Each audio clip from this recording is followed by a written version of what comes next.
Hello, I am James Dean Bradfield. Usually I sing and play guitar with the group Manic Preachers, but at the moment I am solo with an album called Even in Exile. Let's go to your roots for a moment. Can you describe the environment that you grew up in? Yeah, I grew up in a working class area of South Wales. A place where predominantly the main industry was coal mining, with its heavy industry, but you're surrounded by countryside.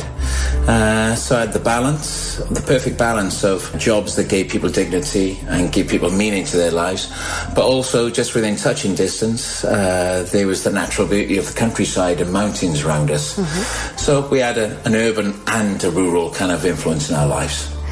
Is there a childhood story of exploring the natural world around you, where maybe you discovered a place where you felt really free? Yeah, just within 4 miles of where I lived, there were at least 5 coal mines, within a 3-mile radius of where I lived. And then as you looked out of my house window, there was a mountain called Mynyddyslwyn.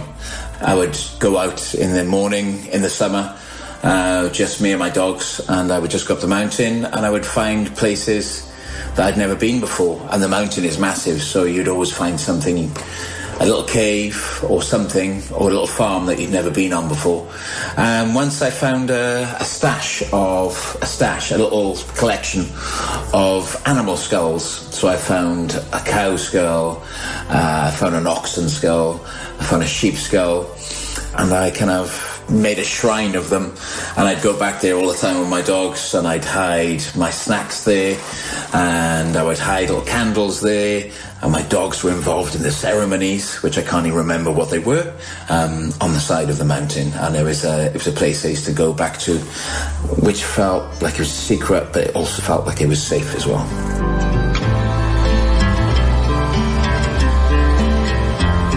Is there an early musical memory that you can remember? Something that really impressed you and stayed with you? Yeah, the early musical memories I have are of my mother singing all the time. My mother was a working mother, but also she cooked lots too. And so whenever she was in the kitchen baking a pie, making pastry, she would sing, and she had a very good voice. And she would sing mostly Elvis Presley songs and Rolling Stone songs. She would sing a song of hers called The Wonder of You, and she would sing a song called Suspicious Minds. She would sing In the Ghetto, and then Rolling Stone songs that she used to sing, Get Off My Cloud, 19 Nervous Breakdown, and she would sing a song called Angie as well, which she loved. But the biggest musical memory I have from when I'm a child is actually a story where there's no music involved, but it taught me how important music was to people. I remember waking up one morning and the curtains were still closed, and my mother and father were asleep on the settee, and I was getting ready to go to school. And I asked my mother what was wrong, and then she just said to me, "Oh, Elvis Presley has died." So that's why the curtains were closed, because as a sign of respect. And she told me that I didn't need to go to school that day. I could just take the day off because it was a day of mourning because Elvis had died. So that was the day where I realised how important music was to people.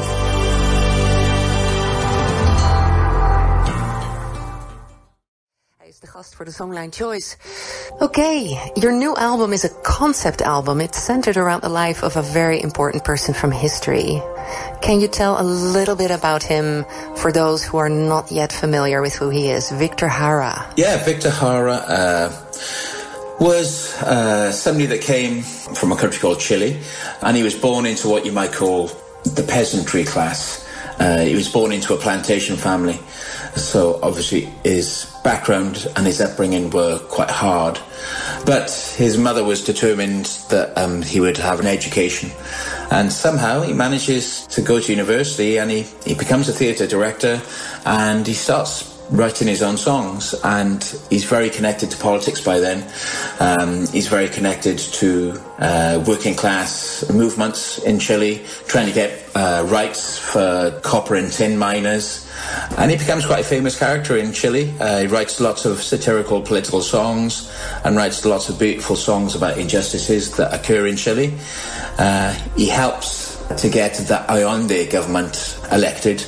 And this is a very progressive government that is very socialist in its beliefs. A new future, a bright new future is looking very tangible in Chile.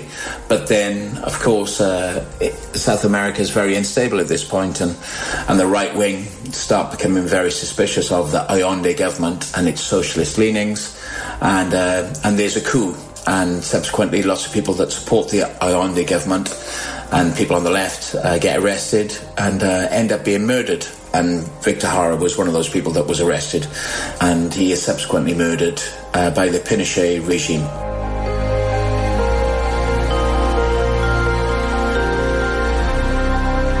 Do you remember the moment that you first heard about Victor Jara? Well, it's really strange.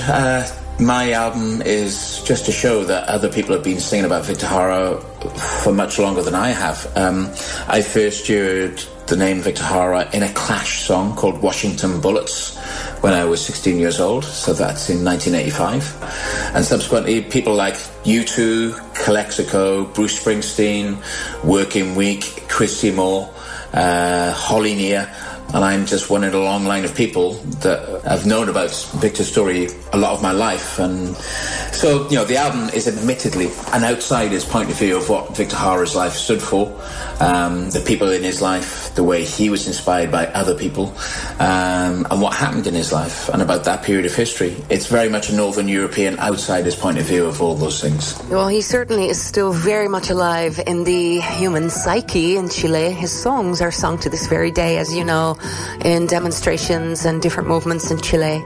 Let's listen to one of his songs. Victor Jara, Deja la vida volar. That means let life fly. So how does this song relate to Victor Jara's life exactly? The story is just to really show his beginnings, and it's to show the bond between his mother, Amanda, and Victor. And his mother sang and played guitar, and when she eventually couldn't sing and play guitar anymore because she was working so hard to bring the children up, he started learning how to play guitar on the guitar that he used to listen to her play and sing her songs. Sometimes people describe themselves as being self-made, but that's not always true, is it? You know, we can be from working class backgrounds and we can achieve something, but you're never self-made. Somebody else along the way has always helped you to become the person that you become. And in his case, the biggest inspiration at the start of his life was his mother. She pretty much brought him up on his own, and she was determined that he would have an education despite their humble beginnings. And she worked hard and gave him things and inspiration. And the little guitar motif that goes through this song, The Boy from the Plantation, is supposed to be symbolic of the bridge that guitar, his mother's guitar, gave between the mother and the son, and the way she inspired him and passed the inspiration on. And music obviously shaped his life and became a massive part of his life. So the little guitar motif in this song is symbolic of Amanda, his mother's guitar.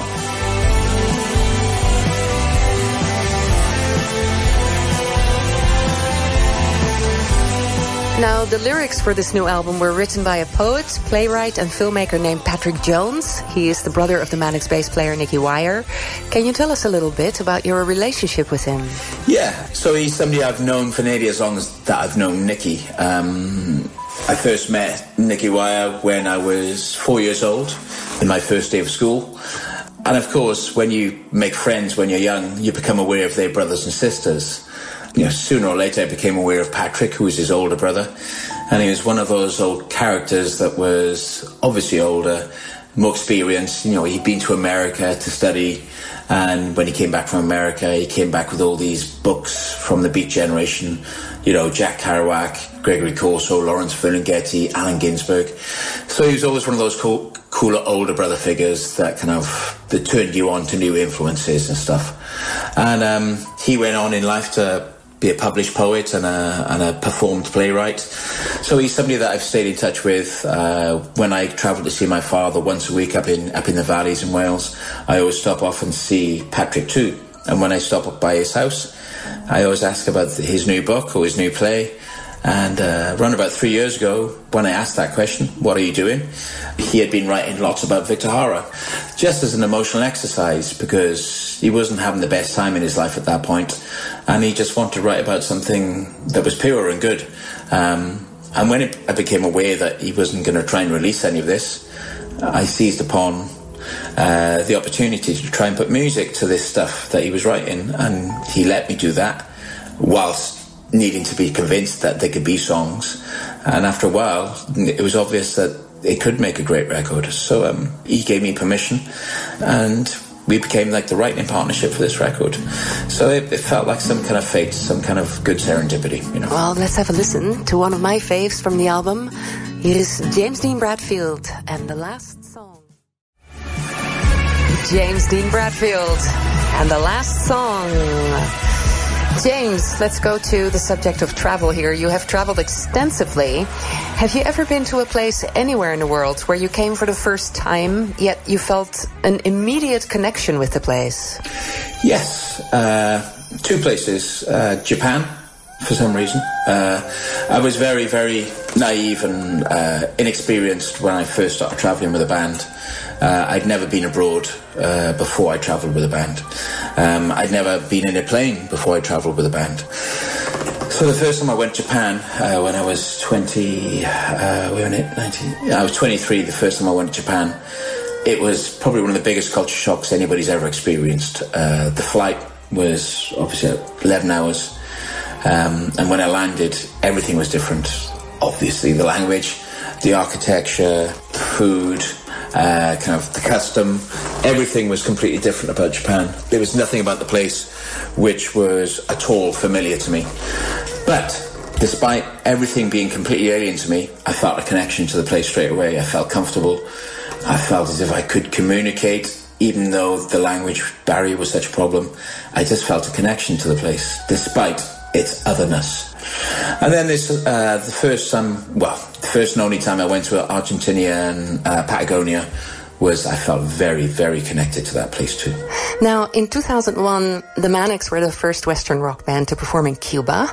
And the internet tells me that you met Fidel Castro. Yes. And that a DVD was made about that journey, Louder Than War. What was that like? Seems like a different lifetime now. And I can't believe that we actually did it. And I can't believe that we were actually naive enough to do it as well. The original reason we went to Cuba was because the album we had just recorded somehow had lots of Cuban references on there. There was a reference about a Cuban athlete called Guantarina. There was references about Cuban boxing culture on the record. There was a reference about somebody called Paul Robeson meeting Fidel Castro.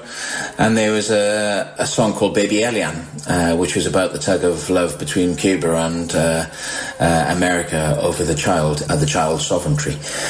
And when, I think it was Nicky in the band, said, when we launched this record, why didn't we just go to Cuba? Let's go to a place where we've never been before, and let's go to a place that has inspired us to a certain degree, but also let's go to a place where we have no chance of selling any records that's outside of the record industry. Let's just go off the deep end. Let's go outside of our comfort zone.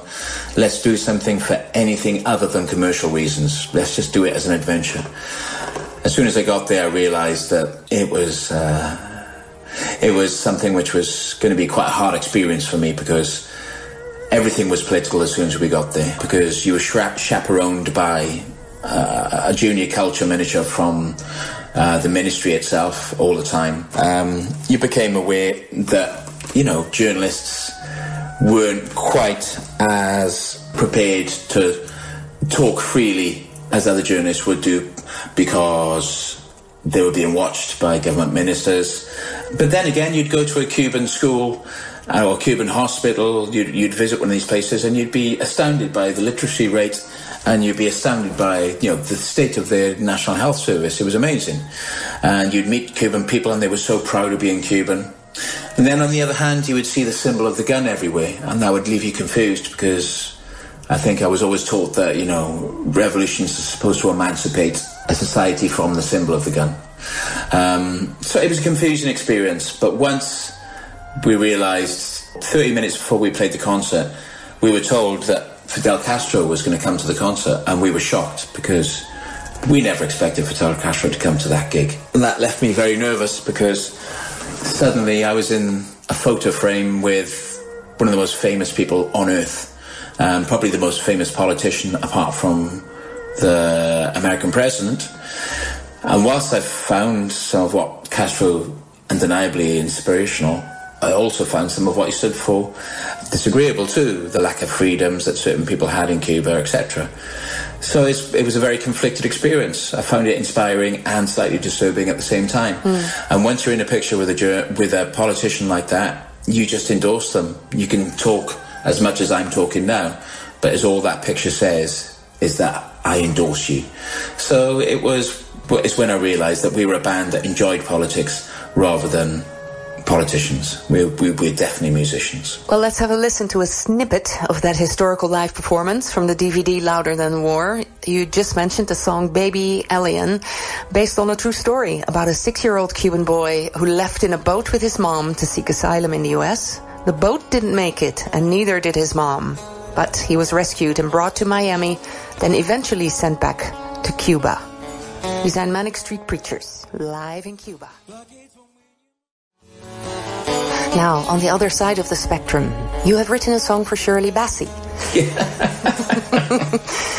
The girl from Tiger Bay. Yes, we really enjoyed doing this. Growing up in Wales, there were certain totemic figures in Welsh culture which you were taught to be proud of, rightly so. And we were asked to write a song for Shirley Bassey because she was about to do an album that was going to relaunch her career, but there was no real Welsh involvement except for Shirley herself, and they wanted another Welsh act on there. So of course they reached out to us and we said, of course, yeah, we'll write a song for Shirley. And we wrote a song about her beginnings. We wrote about the place she came from, which used to be called Tiger Bay, but now it's just called Cardiff Bay. And yeah, we just wanted to show that this fantastical, amazing artist came from Tiger Bay, which is a very, shall we say, back in the day, was a very earthy place, very, very working class place, a place that was built by merchant navy and docks culture. And she came from this place and it made her, but also she transcended this place she came from too, with her glamour and her style. And so the song was about that, and it was something we enjoyed doing. Simone, Songlines. Songline choice. James, have you ever stood on a virtual crossroads in your life? I assume you have. That a song came on in that moment that gave you direction somehow, or support? I can't really explain why this song has such power over me, but it does. There have been a couple of points in life where bad things have happened. Obviously, when Richey in the band disappeared, it's a terrible moment. When our original manager, Philip Hall, died, that was a terrible moment. But obviously the worst moment for me was when my mother passed away. So you have these little markers in life, and you can remember as to how low you felt when these things happen. But the one song that's always managed to pick me up in these times, in the pit of some kind of despair, it's a song called The Summer Wind by Frank Sinatra. And there's no political references in it. It's not a rock and roll song. It's a very, very old-fashioned, slow, swinging song by Frank Sinatra. But it's a song that always calms me down. It's a song that always cleanses me. It's a song that always tells me it's okay to feel bad. It's okay to feel grief. It's okay to feel sorrow.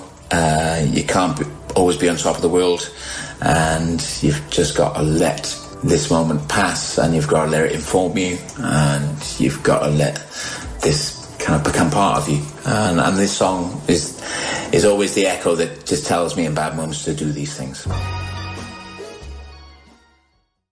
James, we're going to round off for now. Is there any news on the activities of the Manics this year? Yeah, we've started, things have started easing here in Britain and in Wales. So we have a studio here near Cardiff in a place called Carleon. I've started coming to the studio. I'm doing this interview from the studio today. And I've started doing Manic Street Preachers demos. And the music is starting to flow, and a lot of it feels quite beautiful. Yay, that's wonderful. Now, there are many things going on in the world that can worry all of us, but where do you see a bright light of today's times? It's an interesting question, because obviously I've been living in lockdown with the rest of Britain and most of the rest of Europe too. I've lived in the last 4 months with my 2 young children, and my wife's and my attention has been on the children. And I suppose it's the small things in life that you realise are important. You know, it's your mother making food for you, your father making food for you, or it's your children enjoying that meal. There was something on the Victor Hara record I wrote. There's a song on there called Under the Mimosa Tree, which is about them having the Hara family having terrible times, but they always knew they could retreat under the mimosa tree in their garden to have a family dinner. And even whilst we've been going through something different, I've been really focusing on 2 things. Just simple acts of kindness between myself and my family, and I've been going back through lots of old music, and I realised, they're probably the 2 constant things in my life: food and music. Politics can really let me down, and those 2 things have really helped me through lockdown, I suppose. Planning meals for the day for the family, and going back through my old record collection. Bits of vinyl which I never would have played again have actually come back to life. They've come back to my life. So the present and the future seem so confusing, and for me the past has helped me make sense of the present and the future in these last 4 months. Perhaps my parents were better people than me, and they're still teaching me things, even if they're not around. Even if my mother's not around, she's still teaching me stuff. So yeah, looking back to the past to make sense of the present and the future is something which gives me hope. It's a strange, abstract way of looking at the world at the moment, but it's the only one I've got. Well, that's beautifully and poetically spoken. Thank you so much, James. Good luck with everything. All right then. Take care, Simone. Bye-bye. You too. Bye-bye.